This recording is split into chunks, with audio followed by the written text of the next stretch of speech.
우리가 가장 가치 있는 보석으로 손꼽는 것이 뭐냐? 다이아몬드입니다.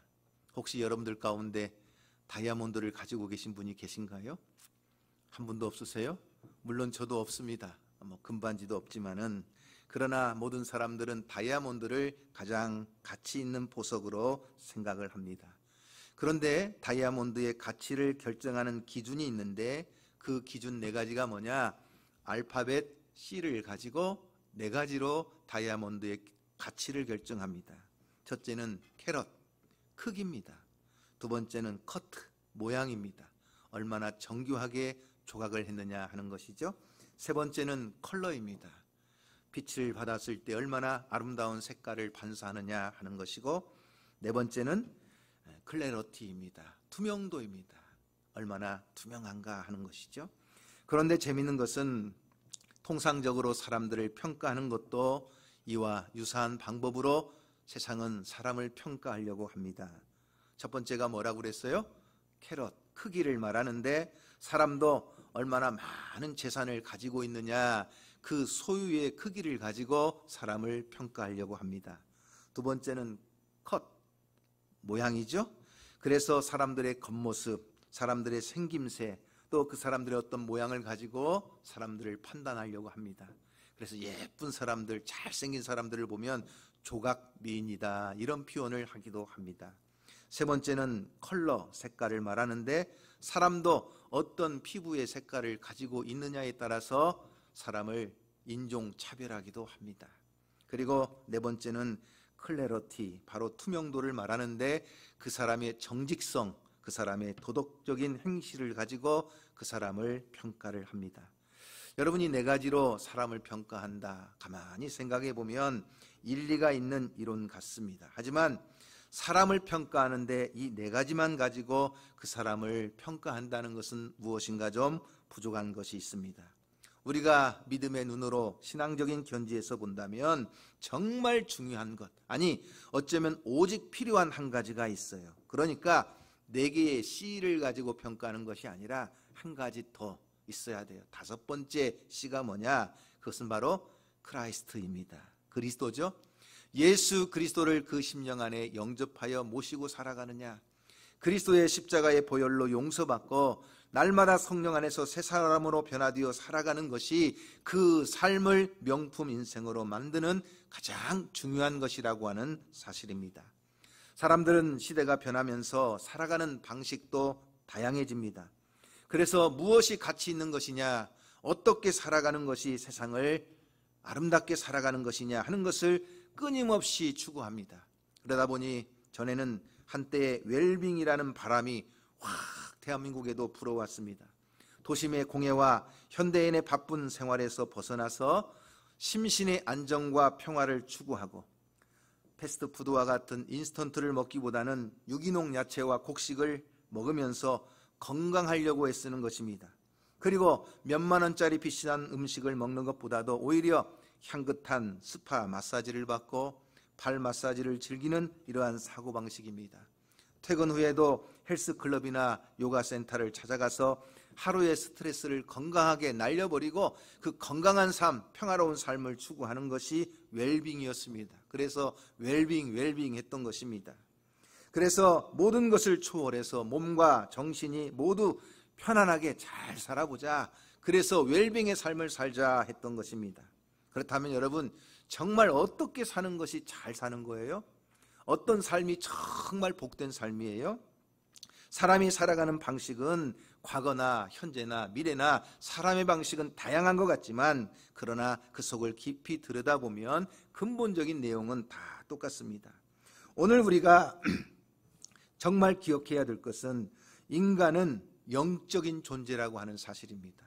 다시 말하면 하나님의 형상대로 창조되었고 하나님의 생기를 불어넣으심으로 우리 안에 하나님의 형상이 있습니다. 그러므로 우리는 하나님과의 관계를 맺으며 살아갈 때 그 인생이 아름다운 인생이 되는 것입니다. 하나님과의 관계가 잘못된 채 세상의 그 수많은 것들을 누리며 즐기며 산다 할지라도 그 인생은 성공한 인생이라고 말할 수가 없는 것입니다. 여러분, 오늘 우리가 읽은 창세기 4장의 말씀은요, 하나님이 세상을 창조하시고 얼마 지나지 않은 시기예요. 노아 홍수가 일어나기 전이니까 아주 오래전 옛날 옛적의 이야기입니다. 그렇죠? 그럼에도 불구하고 이 과거에 살던 사람들의 삶의 내용을 들여다보면 오늘 현대를 살아가는 삶의 모습과 그다지 다르지 않다는 거예요. 거의 비슷하다는 것을 우리가 알 수 있어요. 그러므로 오늘 말씀을 통해 정말 이 시대를 살아가는 삶의 방식이 세 가지가 있는데 그 삶의 방식 세 가지가 무엇인가 하는 것을 함께 살펴보면서 말씀을 나누려고 합니다. 첫 번째는 하나님을 알면서도 세상 속에서 방황하는 가인과 같은 삶이 있다는 것입니다. 누구와 같은 삶이요? 가인의 삶이 있다는 거예요. 가인. 믿음이 있기는 있는데 그 믿음이 계속 지속되는 것이 아닙니다. 쉽게 말하면 믿음이 있는 것 같지만 그 믿음이 훨훨 날아가 버리고 사라지는 믿음입니다. 하나님을 알고 있음에도 불구하고 하나님을 떠나서 하나님이 없는 삶을 살아가는 사람들입니다.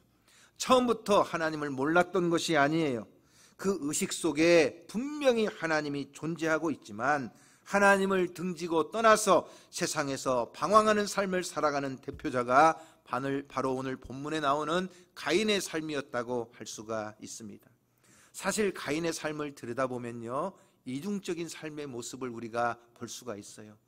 여러분 자세히 들여다보세요. 가인의 삶의 하나의 모습은 어떤 모습이냐?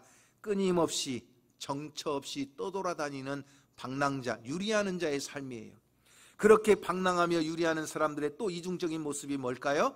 이제는 어딘가 정착해서 살고 싶어하는, 정착하고자 하는 욕구입니다. 그래서 여러분 17절 말씀에 보면 그렇게 사람들을 피하여 그렇게 방황하던 가인이 드디어 17절에 가서 보면 무엇을 쌓았을까요? 성을 쌓았다고 나와요. 성. 그런데 영어 성경에는 이 성을 쌓았다 했는데 이 성이라는 단어를 city, 오늘날로 말하면 도시라고 이렇게 번역을 해 놓았어요. 다시 말하면 가인이 무엇을 세운 거예요? 도시를 세운 것이죠. 성을 세운 거예요. 무엇 때문에 성을 세웠느냐? 그 마음이 늘 두렵고 불안하기 때문이에요. 동생 아벨을 죽였던 가인은 사람들이 자기를 죽일까 늘 불안했습니다. 그렇기 때문에 여기저기 떠돌아다니며 피하는, 유리하는 인생이 되었습니다. 그래서 12절에도 하나님께서 가인에게 내린 저주는 너는 땅에서 피하며 유리하는 자가 되리라 이렇게 말씀을 하셨는데 가인이 14절에서 또한 스스로 이렇게 고백합니다. 자, 14절 말씀을 여러분 함께 다 같이 한번 읽어볼까요? 14절 말씀입니다. 시작. 주께서 오늘 이 지면에서 나를 쫓아내시온즉 내가 주의 낯을 배웁지 못하리니 내가 땅에서 어떻게 해요? 피하고 그 다음에는요 유리하는 자가 될지라 무릇 나를 만나는 자마다 나를 죽이겠나이다 하는 이 불안한 고백을, 그 두려움의 고백을 지금 가인이 하고 있다는 거예요. 그래서 그렇게 두려움 가운데 떨던 가인이 결국 16절에 가서 보면 에덴의 동쪽, 다시 말하면 하나님의 존전을 등지고 떠나서 저 에덴의 동쪽 놋 땅이라고 하는 곳에 갔어요. 그리고 그곳에 가서 성을 쌓게 된다는 거예요. 여러분, 우리가 여기에 나오는 12절 14절에 나오는 유리한다라고 하는 단어와 여기 놋 땅이라고 했는데 놋이라는 단어는 똑같은 뜻을 가지고 있어요. 방황한다, 유리한다 하는 뜻이에요. 그러니까 이 가인이 성을 쌓은 이유는 뭐예요? 몹시도 그 마음이 늘 두렵고 불안하기 때문이에요. 그래서 스스로 자기만의 성을 쌓아놓고 그 성에 들어가서 꼭꼭 숨어 있으면서 아무에게도 자기가 보복을 당하지 않으려고 하는 그 불안한 심리를 성을 쌓는 것으로 보여주는 것입니다. 현대 도시에 살고 있는 우리 안에도 늘 이 두려움과 불안이 자리 잡고 있습니다. 우리가 입는 옷, 우리가 먹는 반찬, 또 우리가 즐기는 향락과 문화의 수준들은 옛날에 비하면 왕후장상에 비할 바가 아닙니다. 여러분, 지금 여러분들이 먹고 마시는 것들 한번 보세요. 옛날에 임금님이라도 여러분 그것들을 다 먹을 수 있었겠어요? 어떻게 한겨울에도 포도를 먹고 한겨울에도 정말 여러분들이 딸기를 먹고 수박을 먹고 뭐 바나나를 먹고 이럴 수가 있겠어요? 정말 우리가 먹고 즐기는 것을 보면 옛날 임금님과도 비교할 수 없는 것들을 우리가 지금 먹고 살고 있습니다. 그리고 의료시설도 발달해서 얼마나 크고 작은 질병에 걸리지만 100세 시대를 살아가는 지금 100세 인생을 살고 있는 우리들의 모습을 봅니다. 그렇다면 여러분의 마음은 어떠신가요? 옛날 사람들보다 여러분의 마음에는 더 평안하고 더 자유를 느끼며 살아가고 있습니까? 그런데 그 삶의 모습을 보면 절대 그렇지 않다는 거예요. 현대인들은 그 불안의 그림자를 늘 안고 있습니다. 안전한 조직 사이에서 소외될 것 같은 불안감을 늘 가지고 살아갑니다. 미래에 대한 염려 때문에 늘 불안감을 가지고 살아갑니다. 여기저기 곳곳마다 CCTV를 설치하고 경찰 제도는 그 어느 때보다도 발달되어 있지만 우리들은 늘 불안해서 우리의 자녀들을 아무데나 내보낼 수가 없습니다. 집과 학원 그리고 학교와 몇몇 안전한 곳 외에는 다른 곳은 마치 아이들을 저 정글 속에 내보내는 것처럼 늘 두렵고 불안하기만 합니다. 안전한 곳에서도 어떤 위험이 도사리고 있는지 모릅니다. 그렇기 때문에 우리는 늘 성을 쌓아놓고 그 성에 거하지만 우리의 마음에는 여전히 뭐가 있어요? 두려움과 불안이 있는 것입니다. 여러분, 가인이 이렇게 늘 불안하고 두려운 삶을 살았던 이유가 뭘까요? 14절에서 가인이 고백하는 것처럼 자, 내가 주의 낯을 배웁지 못하리니 하는 고백을 볼 수 있어요. 자, 한번 따라해 보세요. 내가 주의 낯을 배웁지 못하리니. 그 다음에 어떻게 된다는 거예요? 내가 땅에서 피하고 그 다음에는요 유리하는 자가 된다는 거예요. 하나님의 보호해 주시는 손길이 없는 자기 스스로를 자기가 지켜야 된다는 그 삶의 고독함 때문에 늘 마음은 불안할 수밖에 없는 거예요.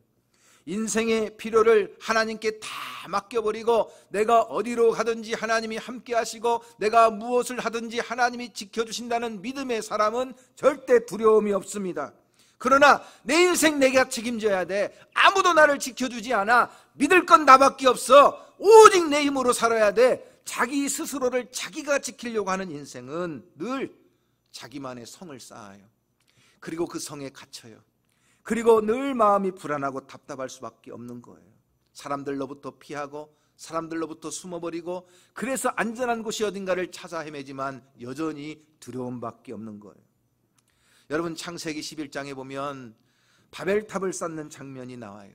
얼마나 높이 얼마나 크게 성을 쌓아가면서 사람들이 이렇게 말해요. 하늘의 닥해에서 우리의 이름을 내고 온 지면의 흩어짐을 면하자. 자, 우리끼리 똘똘 뭉쳐서 하나님도 대적해보고 우리 힘으로 한번 우리 이름을 내면서 지켜보자 했지만 하나님이 그 바벨탑도 흩어버리시는 거예요. 다 그 바벨탑도 한순간에 무너져 버리는 거예요. 그러므로 여러분, 가인의 삶의 문제가 뭐냐?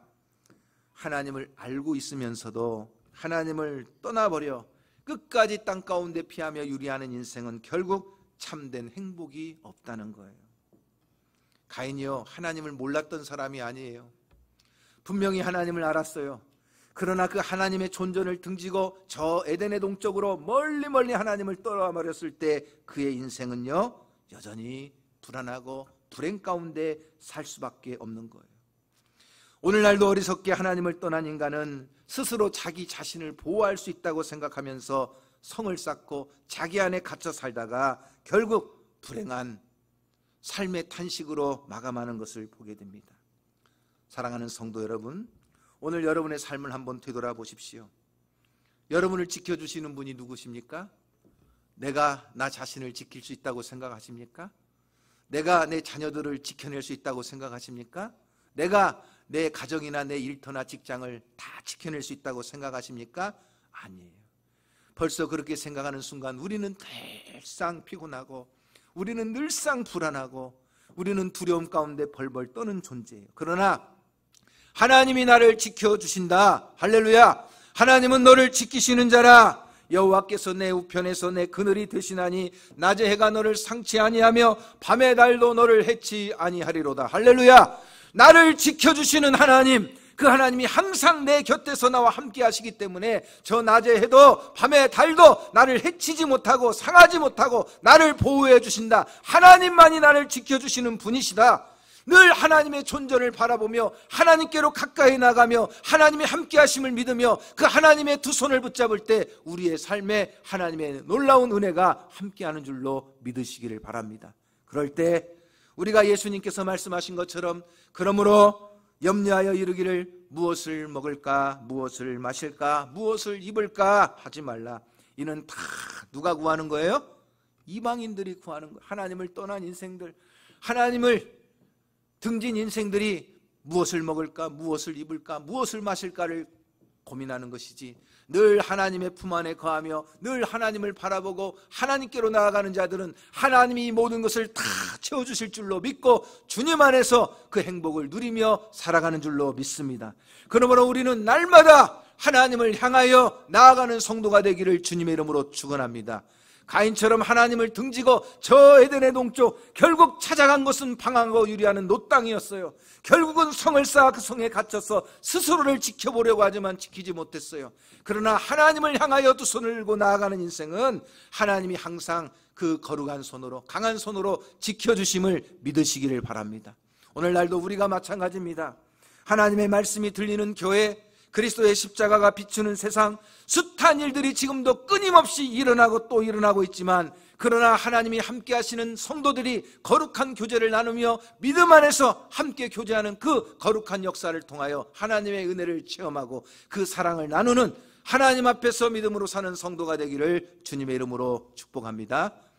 두 번째, 삶의 모습은 세상의 것을 다 가졌지만 믿음이 없이 살아가는 라멕의 삶이 있다는 것입니다. 여러분, 오늘 말씀을 보면 라멕이라고 하는 사람이 나와요. 이 사람은 세상에서 가질 수 있는 것 다 가진 사람이에요. 해보고 싶은 것 다 한 사람이에요. 누리고 싶은 것 다 누렸던 대표적인 사람이 누구냐? 라멕이라고 하는 사람이에요. 자, 여러분, 우리가 19절 말씀부터죠. 19절 말씀부터 보면 이 라멕에 대해서 나오는데, 자, 한번 읽어보세요. 이 사람은요, 아내를 몇 명이나 뒀어요? 2명. 그러니까 인류 최초의 일부 다체절을 한 사람이 누구냐? 이 라멕이에요. 여자들은 굉장히 기분 나쁜 이름, 라멕. 아내를 2씩이나 두었어요. 그래가지고요, 자식들을 낳았는데 그 자식들이 아주 대단한 사람들이에요. 그 자식들이 누구냐? 20절 말씀부터 보면 야발, 유발, 두발가인, 이렇게 자녀들의 이름이 나오는데, 자, 처음 목축업을 성공했던 목축업의 조상이 누구냐? 야발이라는 사람이에요. 피리와 퉁소를 불면서 음악의 조상이 누구냐? 유발이라는 사람이에요. 구리와 쇠로 그렇게 각종 기구와 무기를 만들었던 유명한 기술자도 누구냐? 두발가인이라는 아들이에요. 그리고 또 하나 우리가 여기서 특별히 주목할 만한 이름이 하나 있는데, 그 이름이, 자, 여러분 22절 말씀에 가면 나와요. 자, 한번 22절 말씀을 읽어볼까요? 22절 시작. 신라는 두발가인을 낳았으니 그는 구리와 쇠로 여러 가지 기구를 만드는 자요. 그 다음에는요, 두발가인의 누이는 누구였어요? 나아마였더라. 그래요, 나아마. 여러분, 사실 이 고대인의 관습에는 이 여자의 이름, 딸의 이름을 기록하지 않음에도 불구하고 특별히 라멕이 실라에게서 낳은 두발가인의 누이 나아마를 특별히 기록한 것은 어떤 의미가 분명히 있는 거예요. 그런데 여러분, 이 나아마라고 하는 이름의 뜻이 뭐냐? 즐긴다 하는 뜻이에요. 그러니까 이 나아마라고 하는 것은 유쾌함, 즐기는 자예요. 향락을 즐기는 그 이름이 나아마예요. 그러니까 정말 경건과는 일체 상관없이 쾌락을 즐기고 정욕적인 면에서 그 모든 삶을 추구하며 살아갔던 사람이 나아마라고 할 수가 있어요. 그런데 여러분, 가만히 보면 이 라멕이라는 사람은요, 굉장히 세상적으로는 성공한 사람이에요. 이룰 것 다 이루었어요. 자식들도 다 잘 됐어요. 이만하면 여러분 성공한 인생이 아닙니까? 그런데 이 라멕의 모든 성공의 배경에는 자기의 욕심과 분노가 자리 잡고 있었다는 사실이에요. 욕심과 분노로 자식들을 내몰아서 양을 치게 하고, 그리고 분노의 피리를 불게 하고, 그리고 쇠를 녹여서 무기를 만들고, 그래서 많은 사람들을 죽이고, 심지어는 누구까지 죽였어요? 어린 애들까지 다 죽였다는 거예요. 그래서 여러분 23절 24절 말씀에 보면 일명 칼의 노래라고 하는 검가, 람եկ의 검가가 나오는데, 자, 람եկ이 자기의 부인들에게 들려주는 그 칼의 노래를 한번 들어보세요. 자, 23절, 24절 말씀을 다 같이 한번 읽어볼까요? 시작. 람եկ이 아내들에게 이르되 아다와 실라여 내 목소리를 들으라. 람եկ의 아내들이여 내 말을 들으라. 그 다음에는요, 나의 상처로 말미암아 내가 사람을 죽였고 나의 상함으로 말미암아 누구를 죽였도다? 소년을 죽였도다. 가인을 위하여는 벌이 7배일진데 람եկ을 위하여는 벌이 77배 이르로다. 매우 폭력적이고 보복적인 노래예요. 누가 나한테 조금만 상처를 줘요? 다 죽여버리는 거예요. 내 몸을 조금만 상하게 해요? 소년이라도 싹 밟아버리는 거예요. 조금이라도 나를 건들면 그냥 가만두지 않아요. 반드시 가서 복수하고 그 생명과 재산을 싹 빼앗아 버리는 거예요. 굉장히 폭력적이죠. 그런데 만약에 누군가 나에게 보복을 하려고 하면 가인을 위하여는 7배의 벌을 하나님이 내리신다고 했는데, 그 하나님의 말씀을 역으로 역설적이게도 이용해서 나는 반드시 몇 배를 복수해 주겠다? 77배 복수해 줄 테니까 나한테 복수할 생각 말아. 나한테 건방 떨지 말아. 나한테 깝죽대지 말아. 조금이라도 내 몸 상하게 하거나 상처 입히면 77배로 갚아줄 테니까 하면서 공포정치를 하는 것입니다. 그러나 여러분, 이 람եկ의 노래는요 굉장히 강한 척하지만 실상 그 속에는 얼마나 연약한 인간의 그 불안감과 두려움이 숨어 있는지를 우리는 보게 됩니다.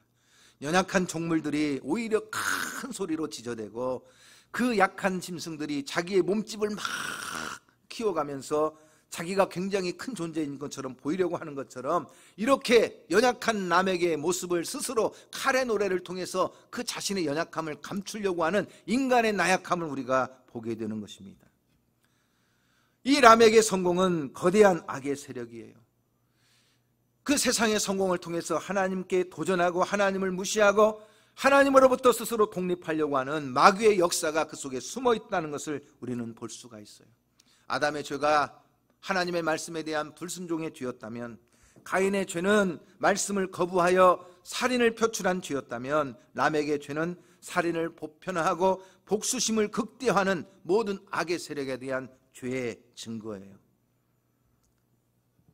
그러나 람եկ이 그렇게 쌓았던 수많은 공적도 결국은 노아의 홍수 때 심판과 함께 다 허물어지고 다 사라지는 거예요. 여러분, 세상의 그 화려한 영광과 성공은요 결국 하나님이 한번 후 불어버리시면 노아의 홍수 때 다 무너지고 다 사라지는 것처럼 결국 그렇게 한순간에 무너지고 사라질 것밖에 없다는 거예요.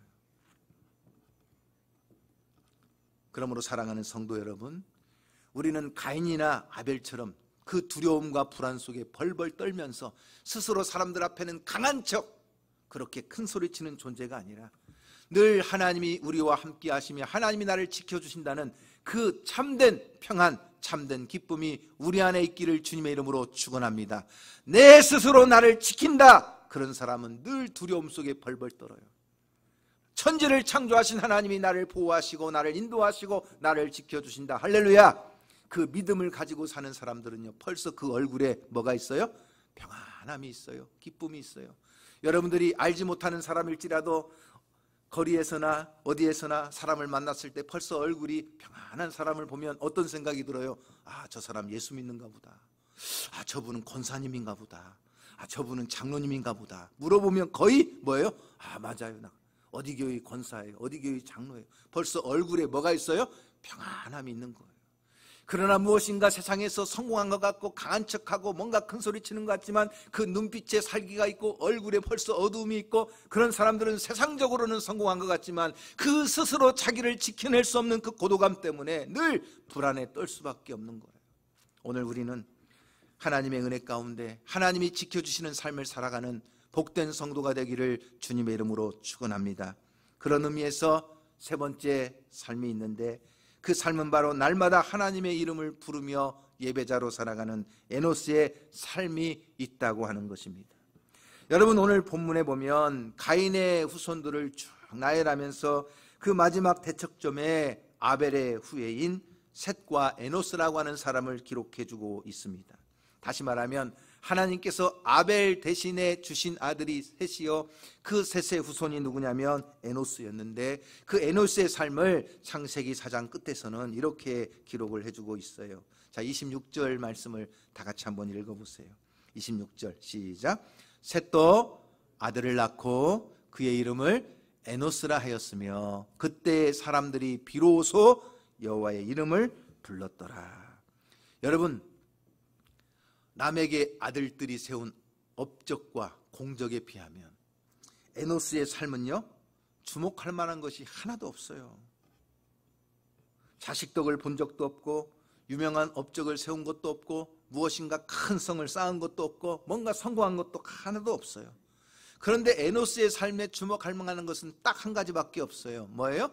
하나님의 이름을 불렀더라 하는 거예요. 이 말은 아벨이 죽고 난 다음에 비로소 하나님께 제사하며 하나님을 예배하는 삶을 시작한 것이 바로 에노스였다 하는 것입니다. 사실 여러분, 이러한 상황 속에서 하나님의 이름을 부르며 하나님께 예배자로 살아간다는 것은 굉장히 어려운 일이에요. 라멕이 여러분 큰 소리 치고 있어요. 다 죽여버리겠다. 나에게 조금만 상처만 입히고 나의 몸에 조금만 상함을 줘도 내가 77배로 복수해버리겠다. 이러한 폭력과 공포가 난무하는 이 세상 속에서 하나님의 이름을 부르며 살아간다는 것은 여러분 쉬운 일이 아니에요. 그러나 그렇게 어렵고 힘든 상황 속에서도 에노스는 누구의 이름을 불렀다는 거예요? 하나님의 이름을 불렀다는 거예요. 세상의 야망과 성공을 향하여 달려가는 것이 아니라 오히려 그의 연약한 인생을 하나님께 의탁하고 하나님의 이름을 부르며 하나님께로 가까이 나아가서 하나님의 존전에 서는 믿음의 삶을 살았다는 거예요. 저 가인의 후예들이 만든 저 성에 들어가는 삶을 거부하고 오히려 그 인생의 기초를 믿음 위에 세웠다는 거예요. 도시의 욕망을 쫓아 살아가는 삶이 아니라 하나님 한 분으로 만족하며 영원한 세상을 바라보며 천국 시민으로 살아가는 삶을 살았다는 거예요. 세상의 일시적인 것보다 하나님이시는 영원한 소망을 바라보며 하나님의 이름을 부르며 하나님의 존전으로 나아갔던 삶이 바로 에노스의 삶이었다는 거예요. 오늘 저와 여러분도 짧은 이 세상, 살아 없어질 세상의 성공과 야망이 아니라 저 영원한 천국을 소망하며 하나님이 주시는 그 은혜 가운데 풍성히 거하는 성도가 되기를 주님의 이름으로 축원합니다. 사도 바울이 빌립보서 3장 20절 말씀에서 오직 우리의 시민권은 하늘에 있다고 했습니다. 거기로서 구원하는 자 곧 주 예수 그리스도를 날마다 기다리는 믿음의 삶을 살았던 것처럼 아벨의 후예처럼 에노스의 삶을 살아가서 하나님의 이름을 부르고 날마다 주님 주시는 그 평강을 누리며 살아가는 성도가 되기를 주님의 이름으로 축원합니다. 이 세상에 죄가 있고 다툼이 있고 시기가 있고 미움이 있어도 우리는 이 세상 속에서 함께 혈안이 되어 세상의 성공을 향하여 달려가는 자가 아니라 우리의 자리에서 하나님이 계신 곳이 어디인가를 바라보고 그 하나님의 존전을 향하여 우리의 두 손을 들고 하나님의 이름을 부르며 살아가는 아름다운 믿음의 사람들이 되기를 주님의 이름으로 축원합니다. 코로나19라고 하는 복병을 만나서 우리가 참 믿음의 고전을 하고 있습니다. 마음껏 예배하지도 못하죠. 마음껏 주의 전에 모이지도 못하죠. 함께 성경 공부하고 기도하고 성도 간의 교제를 누리지도 못하지요. 그럼에도 불구하고 오늘 에노스가 하나님의 이름을 불렀던 것처럼 우리의 삶의 자리마다 하나님의 이름을 부르며 늘 주님과 동행함으로 하나님이 내 인생 지켜주신다, 하나님이 내 삶을 인도해 주신다, 하나님의 은혜로 우리는 반드시 다시 일어난다, 하나님이여 내 손을 붙잡고 인도하여 주시옵소서, 날마다 기도하며 하나님의 은혜로 살아가는 성도가 되기를 주님의 이름으로 축원합니다.